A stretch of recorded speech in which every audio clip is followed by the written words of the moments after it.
So hi everyone. Thank you so much for tuning in to our brand new segment, How You Help Others from Home.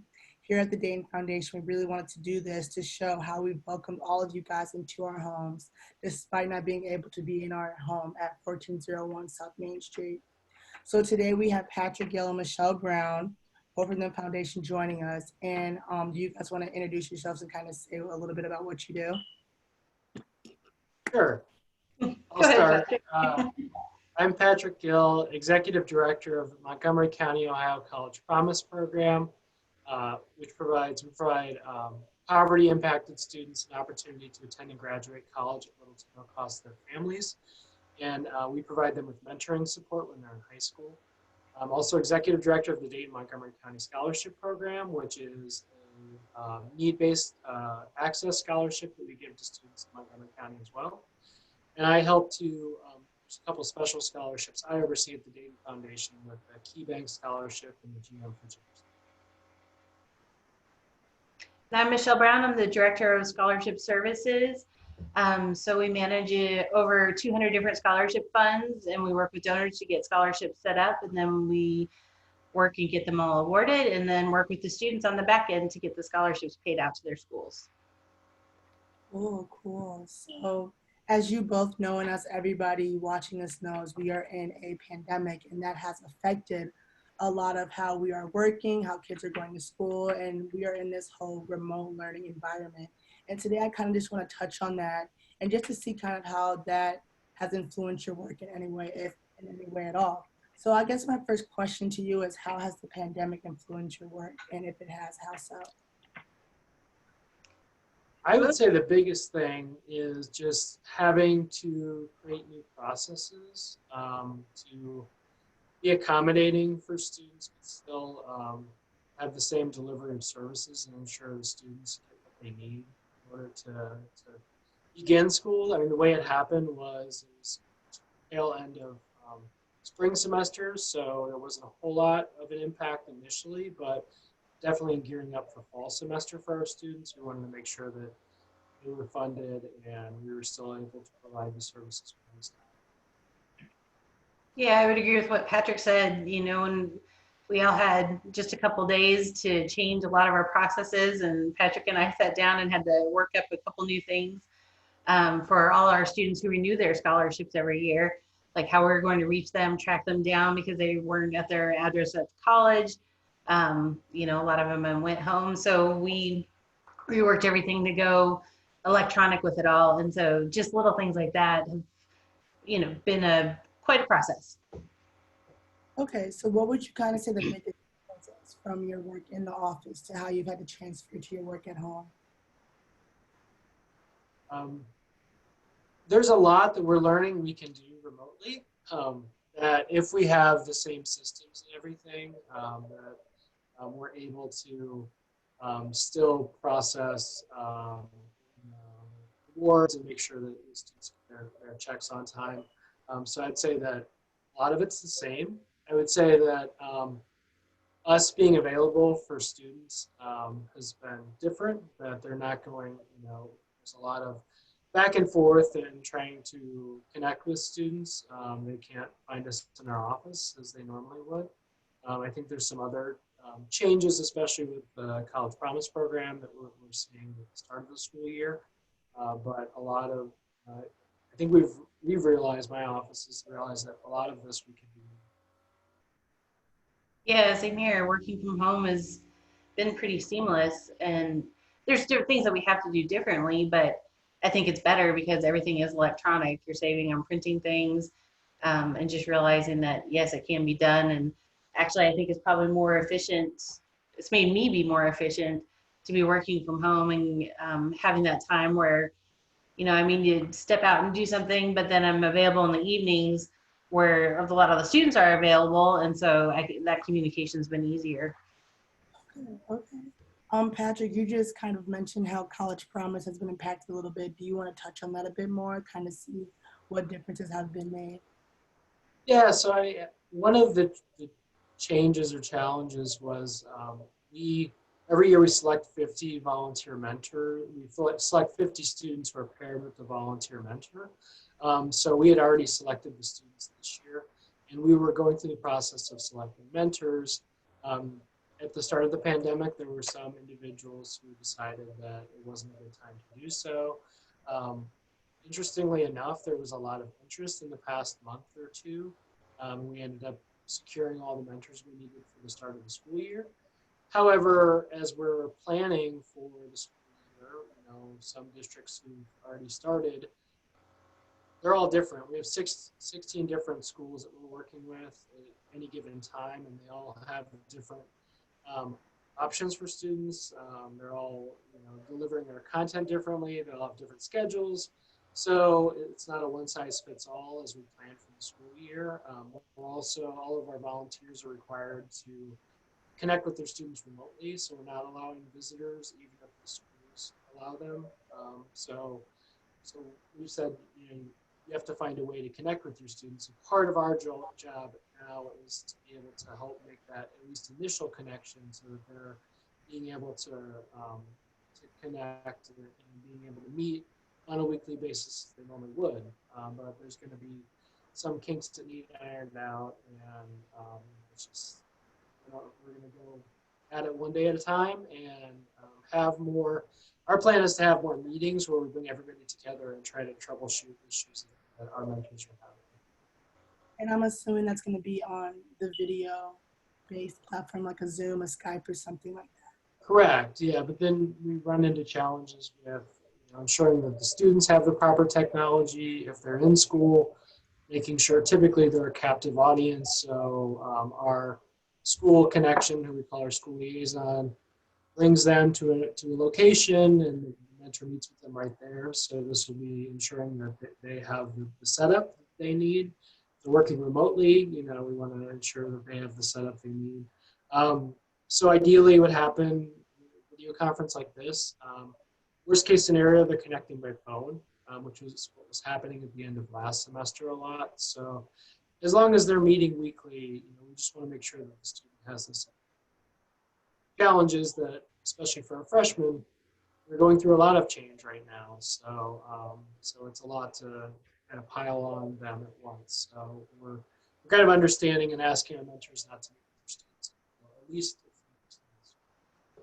Yeah, I could only imagine being a freshman at this time in college. That's so stressful. Michelle, for you, how have scholarships kind of been impacted? One of the biggest things was actually on the selection committee end, because we had to go remote for all these selection committees and have meetings with Zoom or Teams so that everybody could decide it. And some of our bigger education foundations, where you have 25 people that sit on the selection committee, we were trying to break up committees and get enough so we didn't have all 25 people trying to talk and make decisions on the scholarships.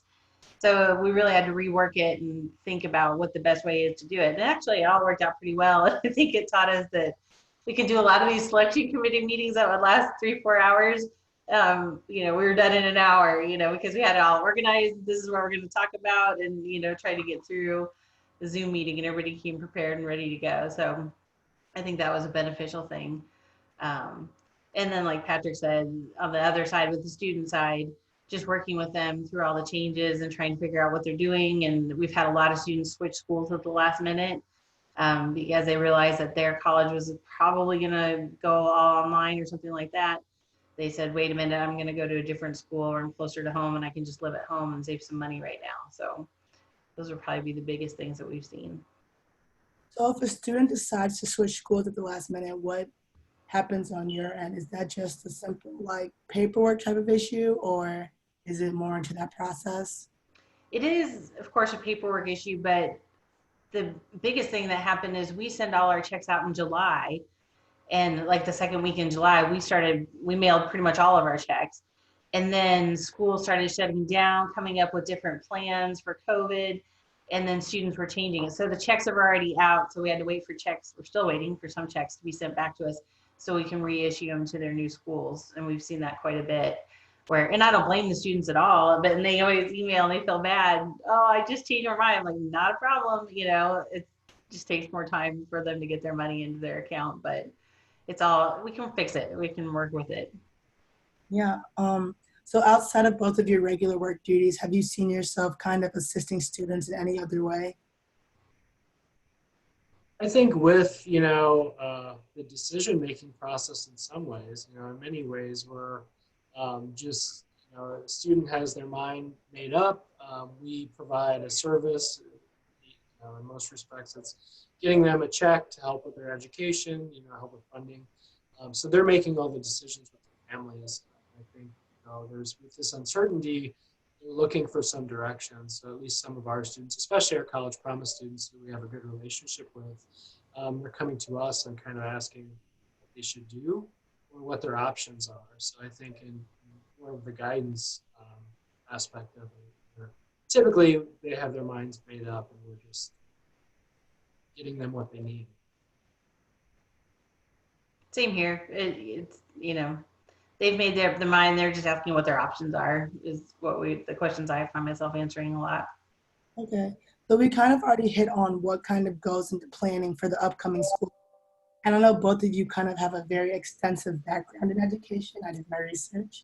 So I just wanted to ask, do you guys predict any concerns happening for the upcoming school year? It just started on Monday for a lot of students. So do you see any concerns coming or? I think a big concern would be just any student's concern who's in college or high school is that things could change in an instant. And I think we're that we also understand that a lot of this is out of students' control or even the university's control, and so if they make changes, that we need to adapt.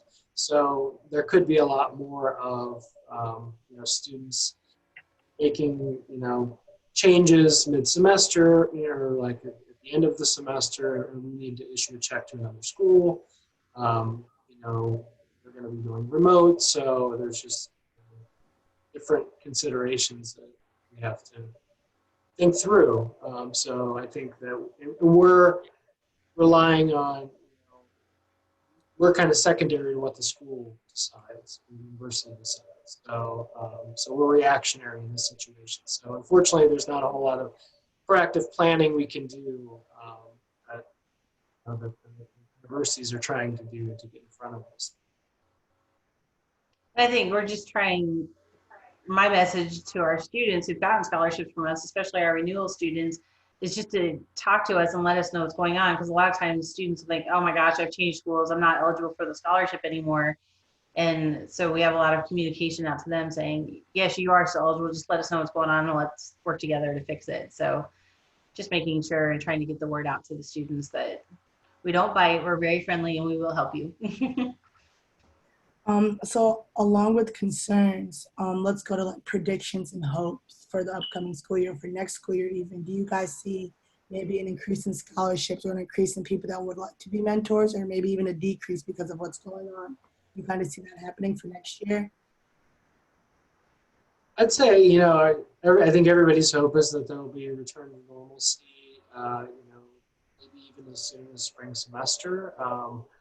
In terms of recruiting mentors for College Promise, while we did have in the past few months a lot of interest in being able to fulfill our need, we had a handful of people who said, I can't do it this year, but I can do it for next year. So my hope is that we have a good pool of interested prospective mentors for next year, and that when we get back to normalcy, so when we make the decision to select 50 more students, we'll have that many mentors just ready to go for next year. So, and I think a lot of this is that once we get back to some normalcy, business as usual in some ways, but I think we've also learned some process improvements as well, and some things we can do differently, which is the unexpected benefit of working remotely is we learn how to do things better.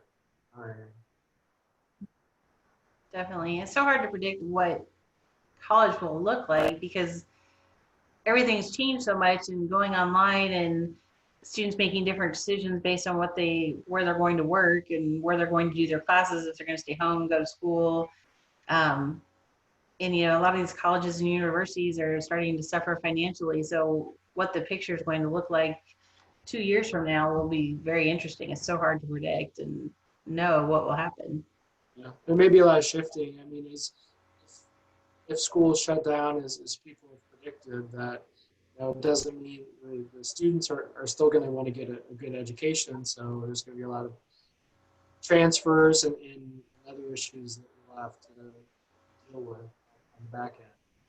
Yeah, and online schools.